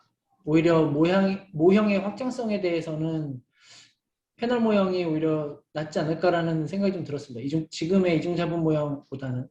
그리고 지금 강남 3구를 대상으로 하셨었는데 이게 지금 이중차분법의 담보대출 규제가 서울시 전체에 포함이 됐던 거고, 그러다 보면 모형의 강연성이나 결론을 좀 통일성 있게 이야기하려면 다수준 모델 정도의 모형으로 해서 각각의 지역별 이중차분 모형을 구성하는 형식으로 해서 교황의 강원성을 표현하는 게 좋지 않을까 생각이 듭니다. 제가 좀 말을 좀 빨리 해야 되겠네요. 죄송합니다. 그리고 모형 결과에서 제가 들었던 생각 중에 하나는 하반기 2번 모형, 토지거래허가구역 이 규제가 들어갔을 때 하반기 2번 모형에서 토지거래 허가 대상 여부가 포함이 되면 이중차분 모형의 그 교호항의 개수가 증가를 하더라고요. 일반적으로 볼 때 모형에서 다른 변수가 투입이 될 때 관련이 있다면 다른 변수의 개수가 일반적으로는 적어진, 효과가 작아지는 게, 분산되는 게 맞는, 그러니까 일반적인 현상인데, 그 개수가 증가하고 효과가 오히려 증가했다는 얘기는 제 생각에는 지금 토지거래 허가 구역과 담보대출 규제 이 둘 간에 중첩 효과가 하나 있고, 그러므로 해서 두 개가 동시에 두 개의 효과가 같이 업되는 효과가 있을 수도 있고 그럴 것 같습니다. 제 느낌에는 제가 좀 자료를 못 봐서 그렇긴 한데 그럴 것 같고, 또 하나의 생각은 지금 이 자료 내에 굉장히 이질적인 집단들이 섞여 있다는 생각이 듭니다. 그러면 어느 한 변수가 투입이 될 때 다른 변수들이 흔들릴 가능성이 있기 때문에 그 이질성에 대한 판단을 하나 해보시면 좀 좋을 것 같습니다. 그래서 예, 모형에서는 그렇게 말씀을 드리고 싶고요. 제가 세 편의 논문도 같이 말씀을 드리고 한 번에 이야기를 듣는 게 낫겠죠? 아니면은 지금 뭐 방금 토론해 주셨으니까 여기에 대해서 우리 이주희 박사생이 한번 카운트 의견을 주고 진행하는 것도 좋을 것 같습니다. 그래서 노승철 교수님이 각각의 아파트가 비교 대상의 아파트인지, 그리고 이중차분분의 평행 검증하고 그 과정이 너무 단순하게 가격의 직선으로 이렇게 두 개의 그래프로 비교하는 것들. 그래서 여기서 제안으로 패널 모형을 구축을 해서 교차항으로 구분해 보면 어떨 것인가. 뭐 이런 코멘트에 조금 더 붙여서 저도 조금 말씀을 드린다 그러면은 이 금융 규제라는 것이 특정 지역에만 영향을 주는 것이 아니라 전체적으로 다 영향을 주는 것이거든요. 그래서 DID 구분을 할 때 지금 9억, 15억으로 구분을 하셨는데 결과적으로 어느 시점에 9억인지 시간이 가면서 이때 증가율이 많이 컸기 때문에 8억 9천이었다가 9억 넘어가게 되고, 그리고 예를 들어서 14억 9천이었다가 15억이면은 표본의 불일치가 지금 발생할 것 같아요. 그래서 그런 거 하나 하고, 그리고 그 사이에 수많은 정책들이 지금 많이 있어요. 임대주택 등록, 그리고 그 이후에 강남 3구 같은 경우는 분양가 상한제 등등등등 여러 가지의 정책들이 해당하는 그 특정 지역들이 지금 아마 공통으로 교집합이 있을 텐데 그런 걸 다 없다라는 전제하에 지금 DID를 하신 거거든요. 그래서 그런 부분 같은 경우도 한번 고려를 해봐야 되지 않을까 싶고요. 그리고 9억하고 15억으로 구분을 하셨는데 여기서 조금 더 들어가 보면은 평형대가 다 틀리잖아요. 그래서 저희가 대형 평형 가격으로 구분하셨지만 결국은 이게 9억인데도 가격 평형대에 따라서 수요가 다 틀릴 거라고 저는 생각을 해요. 중형 아파트, 소형, 그리고 그런 부분에서 과연 이런 것을 구분을 했을 때 연구가 적정히 대표성이 있겠는가, 평당 가격으로만 봤을 때. 그러니까 결국은 소형, 중형, 평당 가격의 그 증가율이 동일하다는 가정하에 지금 했거든요. 그래서 그 안에는 클러스터링이 따로 이렇게 좀 되어 있지 않을까, 그런 것들.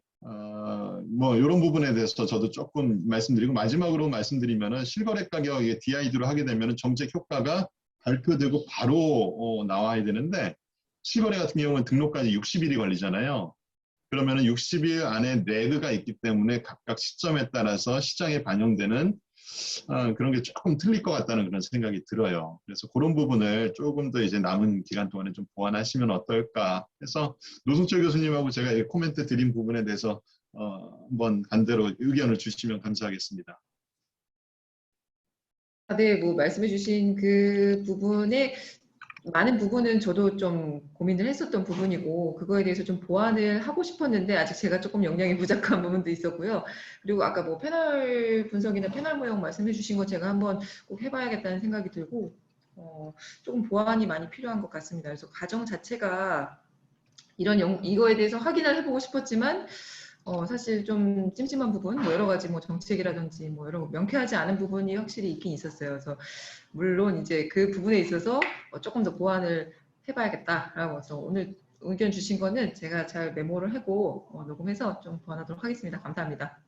네, 우리 유선정 교수님께서 끝까지 여기서 참여하셔서 우리 한신대 노승철 교수님 의견을 듣고 싶다고 하셨는데 잘 좀 전달 좀 부탁 좀 드리겠습니다. 알겠습니다. 네. 예, 노 교수님 수고 많으셨습니다. 그럼 두 번째 우리 함종영 박사과정생의 발표에 대해서 좋은 코멘트 부탁드리겠습니다.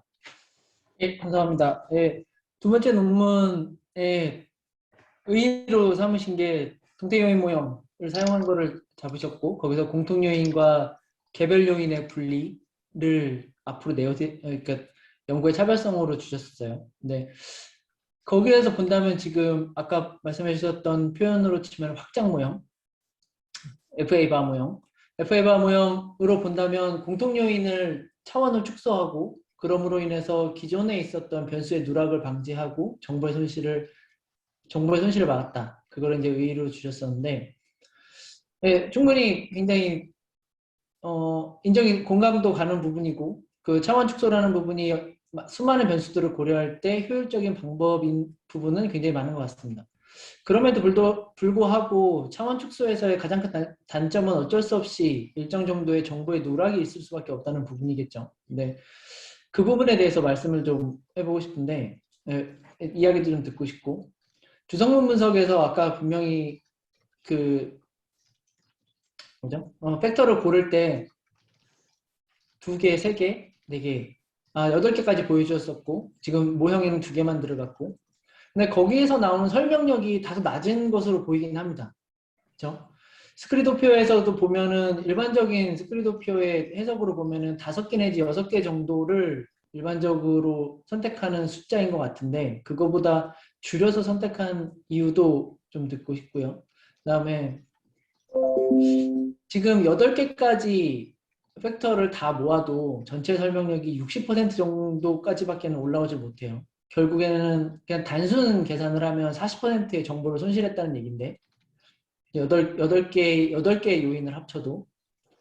그렇게 본다면 지금 주성분 분석에 사용했던 변수들이 종속 변수와 큰 관련이 없는 변수들이 섞여 있는 게 아닐까, 혹은 지금 변수들 자체 내부에서의 상관관계가 떨어지는 게 아닐까라는 생각이 좀 들었습니다. 어쨌든 주성분 분석도 각자의 공통 분산을 가지고 추출하다 보니 그게 떨어지면 설명 비율 자체도 줄어들 수밖에 없기 때문에, 제 생각에는 지금 주성분 분석에 투입된 변수들에 대해서 그 변수들과 종속 변수의 관계, 변수들 간의 관계를 한 번 더 리뷰하고 거기서 공통 요인들의 팩터를 만들어내는 것이 지금 이 확장 모형의 의의를 높이는데 도움이 되지 않을까 생각이 듭니다. 그리고 하나 좀 의견을 좀 듣고 싶었었던 게, 지금 결론 부분에서 저도 지금 중간에 보면서 약간 의아했던 게, 금리가 오르면 주택가격이 하락한다는 일반적인 상식이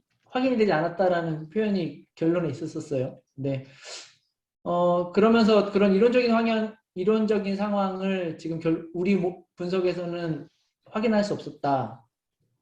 거기에 대한 거기에 대한 확인이 이게 논문으로 발전시킨다면 어느 정도 설명이 더 부연 설명이 필요할 것 같은데, 지금 연구하신 입장에서 지금 이 상황은 어떻게 생각하고 계신지 좀 듣고 싶긴 합니다. 예, 지금 정리를 해보면은 공통 요인에 대한 이런 방식 같은 경우는 그 정보가 축소되는 만큼 정보 누락의 단점이 있을 것이고, 그리고 또 하나는 주성분 분석에서 팩터 선정에 있어서의 그 개수를 선택했을 때 거기에 대해서 한 번 더 설명을 해주시기 바라고, 그리고 마지막으로 금리와 주택가격의 하락에 대해서 전통적으로 이론이 설명해야 되는데 거기에 대해서 지금 설명이 되지 않은 것 같다라고 이렇게 지적을 해주셨습니다. 혹시 여기에 대해서 네. 네, 말씀 잘 들었고요. 저도 이거 하면서 좀 부족한 부분이 너무 많고 좀 진행하면서 또 의문이 많은 상태에서 좀 배워가면서 발표를 하다 보니까 조금 더 스터디를 많이 해야 되겠다는 생각이 들고 일단 그 아까 교수님께서 말씀하신 그 팩터의 개수 그러니까 비율이 너무 낮게 나왔는데 개수를 너무 적게 투입한 게 아니냐라는 의견에 대해서는 사실 저도 이 부분에 대해서 고민이 되게 많았어요. 그래서 팩터를 더 많이 넣어야 되는 게 아닌가라는 생각을 했었는데 일단 아까도 잠깐 설명을 드리긴 했었습니다. 그러니까 저희가 이제 그 주택 가격에 직접적인 영향을 미치는 주요 변수들을 이제 사전적으로 뭔가 이제 1차적인 설정을 하고 나서 거기에 추가로 넣는 어떤 약간 간접적인 효과 정도로 이해를 할 수가 있는데 그 부분에 대한 거를 공통 요인으로 이제 추출을 해서 넣어보자라는 약간 취지로 이제 하다 보니까 이게 그 팩터만으로 모형이 구성된 거는 아니잖아요. 그래서 이제 그러다 보니까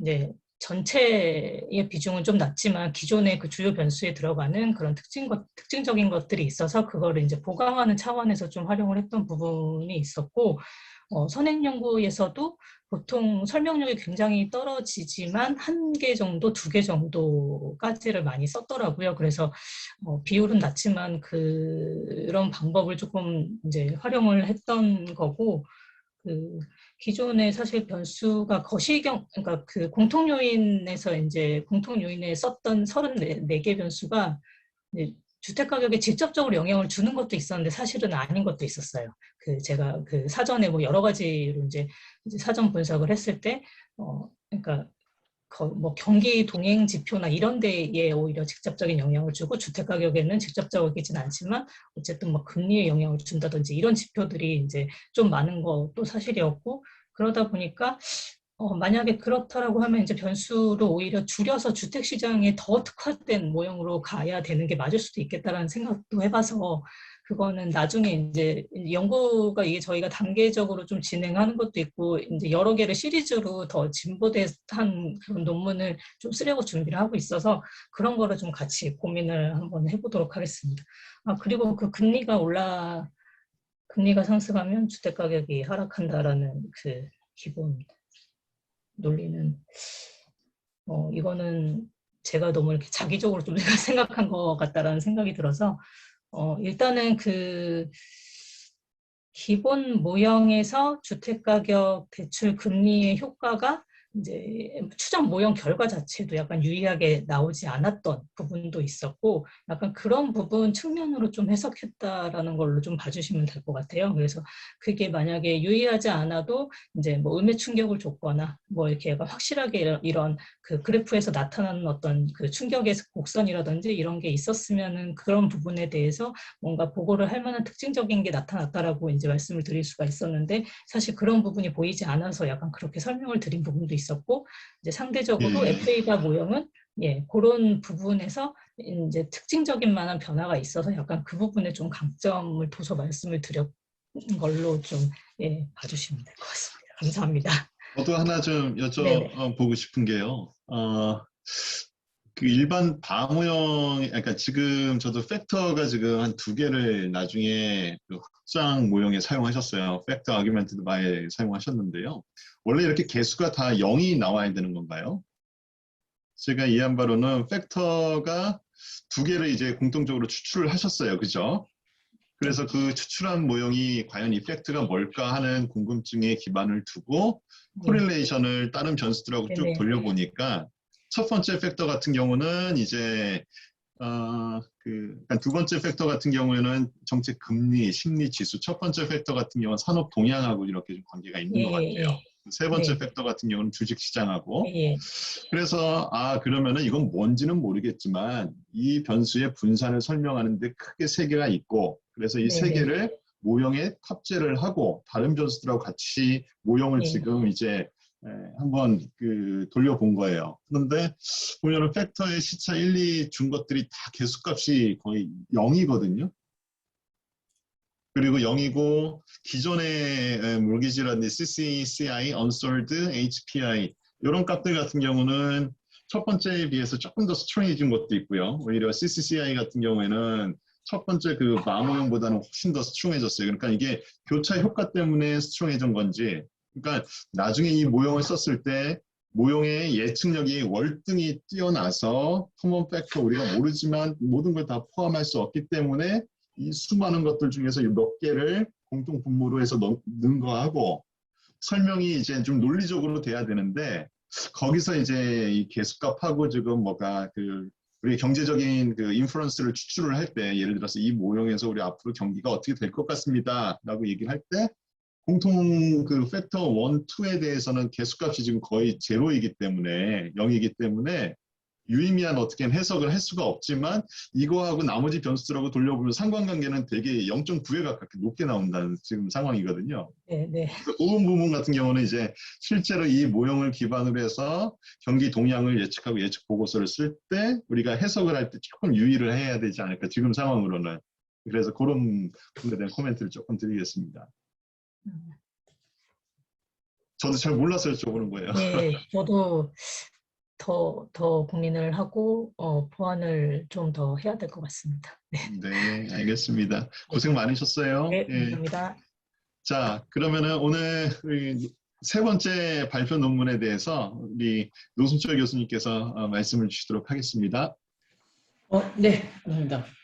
세 번째 논문 베이지안 추세 모형을 활용한 서울시 오피스 매매 가격 지수 개발. 네. 오피스 매매 가격 지수에 어쨌든 안정된 지수를 만들기 위한 방법론을 새로 적용하고 개발한 연구죠. 워낙 또 지도 교수님께서 이쪽 연구를 많이 해주셔서 네, 굉장히 좋은 연구가 나온 것 같습니다. 그러면 지금의 베이지안 통계를 쓰는 이유가 그러니까 이전 시점의 정보를 사전 확률로 감안하는 베이지안 통계고 그런 의미에서 더구나 부동산 거래가 과거 자료가 기준이 되어 있는 속성도 많고 특히나 거래 건수가 적은 오피스 빌딩에 대해서는 이 베이지안 통계가 굉장히 유리한 모형이라는 생각이 많이 들었습니다. 그런 의미에서 모형 선택이 굉장히 잘 되었다라는 생각이 들었고요. 네, 지수를 연구하는 그 연구마다 볼 때마다 생각이 드는 거지만 과연 안정된 지수라는 뭘까라는 생각이 좀 많이 듭니다. 아까 많은 모형들을 비교를 하면서 어떤 모형은 안정화되지 못 불안정하다 혹은 어떤 모형은 너무나 평화화됐다 그런 표현들이 계속 나오는데 그러한 어떠한 개념들에 대해서 정립이 되지 않은 상태라면 모형들을 평가하기가 지수를 평가하기가 굉장히 어렵다는 생각이 좀 듭니다. 그런 의미에서는 안정된 지수란 무엇인가 혹은 지수가 갖춰야 될 어떤 기본적인 속성은 무엇인가 라는 기준이 좀 연구자에 있어서 정립이 된다면 앞으로의 지수 개발 연구에서도 도움이 될 수 있지 않을까라는 생각이 들어서 지금 많은 선행 연구들을 받고 새로운 방법론을 하신 입장에서 안정된 지수라는 것은 무엇일까에 대한 기본적인 생각을 한번 좀 들어보고 싶고요. 두 번째는 활용도의 측면인데요. 베이지안 모형의 가장 크리티컬한 부분, 가장 장점인 부분, 혹은 약점인 부분은 사전 확률 분포라고 생각이 듭니다. 제 생각에는. 사전 확률을 어떻게 정의하느냐에 따라서 결과가 많이 바뀌기 때문에 지금 세 가지의 사전 확률 분포를 고려하고 그 세 개를 비교하고 그 중에서 가장 좋은 모형을 선택을 하였었는데 맨 마지막에 결론은 단기적으로는 RWD, 장기적으로는 LLT가 안정적인 지수다라는 결론을 도출하셨어요. 네, 지수의 활용도 측면 한 번 더 들어가서 지수의 활용도 측면을 보면 그럼 과연 단기적으로는 왜 RWD라는 확률 분포가 맞고 LLT가 장기적으로는 LLT가 맞을까? 저는 이게 지금 서울시의 오피스 시장을 해석하는 한 단서가 될 수 있을 거라 생각이 듭니다. 그러니까 단기적으로는 RWD는 어떤 공통적으로 오피스 가격을 움직이는 공통 요인이 하나 있고 그 나머지 부분이 확률적으로 움직이는 단기적으로는 그런 추세를 가나 장기적으로는 어떤 확률 추세를 더 크게 따른다. 만약에 이게 다른 지역으로 이 모형을 다 다른 지역에 적용하게 되면 서울시의 오피스 시장은 RWD로 가고 혹은 뭐 부산시 오피스 시장은 LLT가 적합하고 만약에 그렇다면 각각 지역의 오피스 시장의 특성을 설명할 수 있는 단서도 될 수 있지 않을까. 그래서 지수 활용도가 그쪽으로 가면 더 좋겠다, 그러면 더 좋을 것 같다라는 생각이 좀 들었습니다. 그래서 어떤 뭐 질문보다는 활용도 측면에서의 코멘트를 좀 드리고 싶었고요.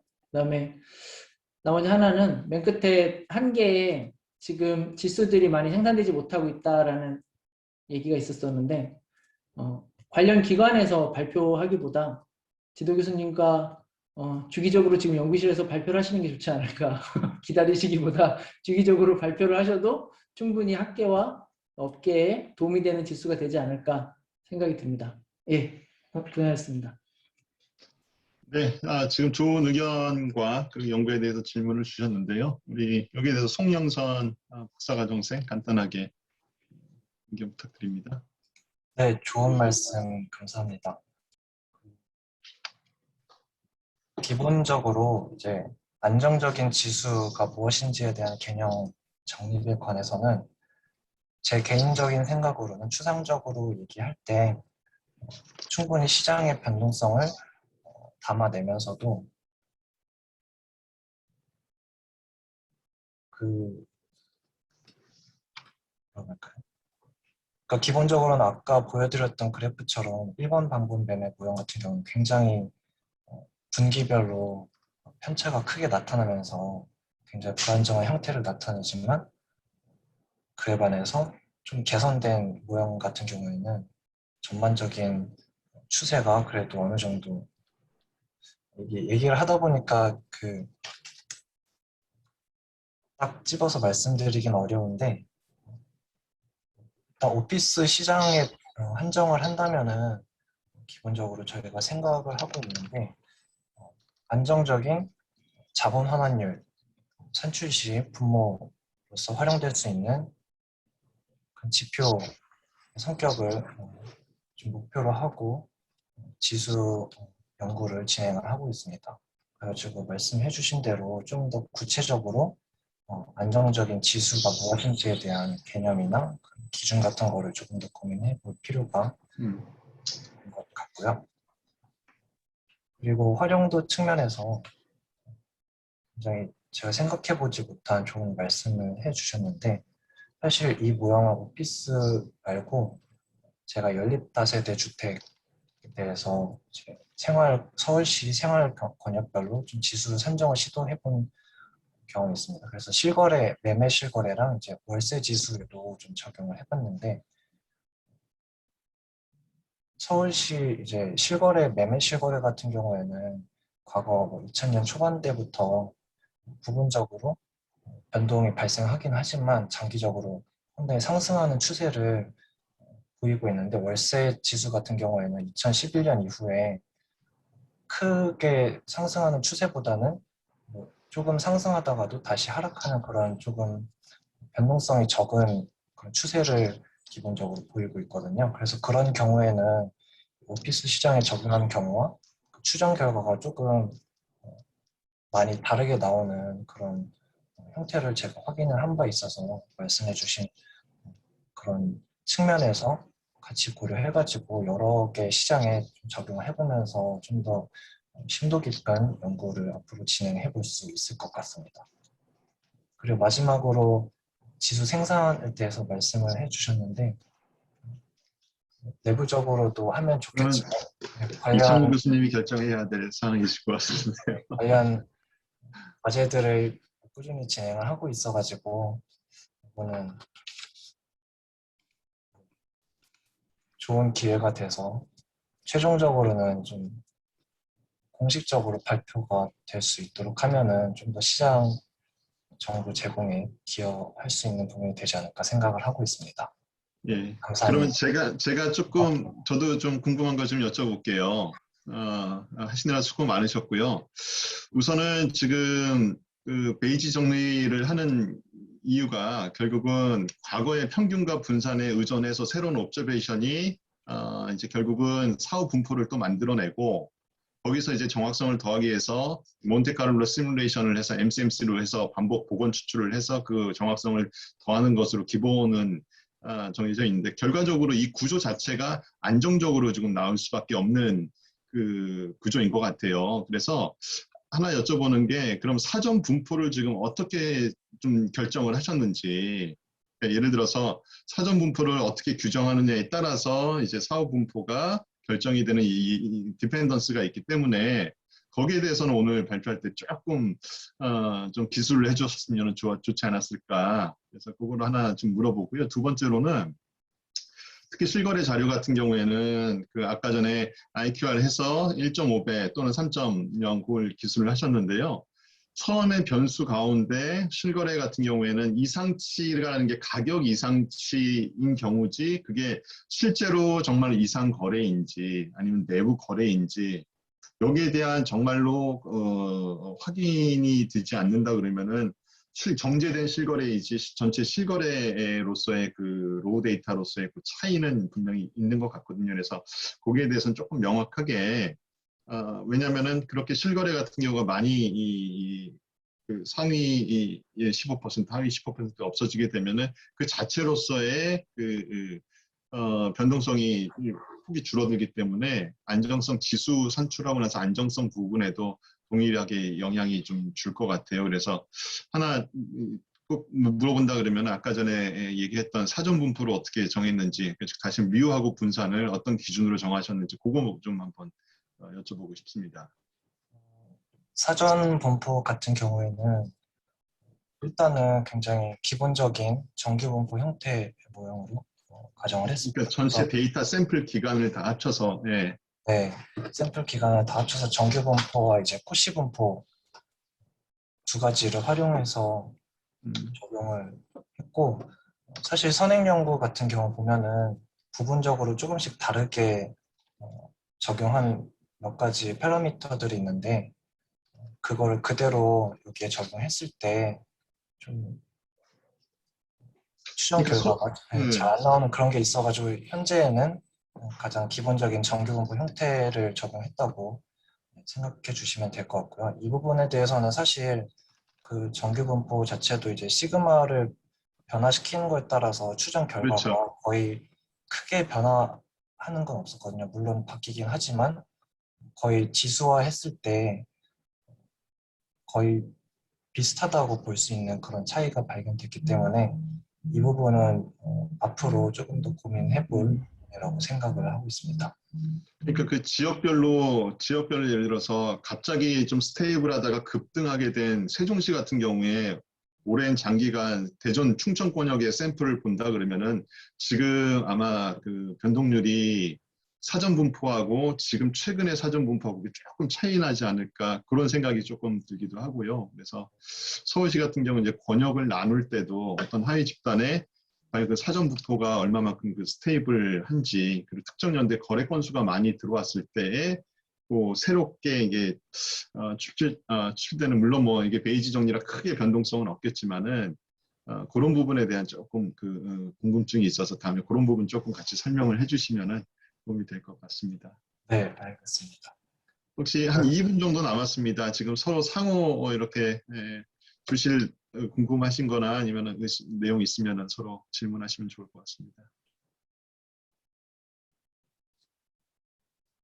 근데 연구라는 게 원래 연구실에서 이렇게 항상 같이 그 생각만 하다가 주변에 이렇게 그 노승철 교수님 그리고 또 새로운 시각에서 이렇게 조언을 듣는다 그러면은 조금 생각의 폭도 넓어지고요. 그리고 이런 부분에 대해서 조금 더 보완하셔서 혹은 지금 잘 됐던 부분을 조금 더 강화하셔서 진행하시면은 아주 좋은 연구가 될 것이고 그게 바로 이 대학원생 세션의 목적이 아닌가 싶습니다.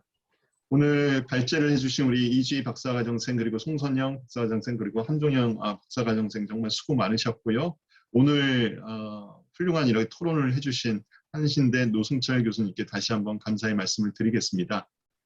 자, 그러면 2시 30분부터 시작된 우리 대학원생 세션 여기서 마무리를 하려고 합니다.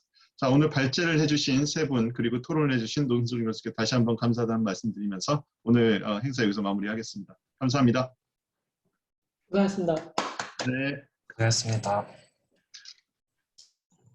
자, 노승철 교수님께 전화를 드리도록 하겠습니다. 네. 네, 수고하셨습니다. 퇴장하셔도 수고하셨습니다. 좋습니다.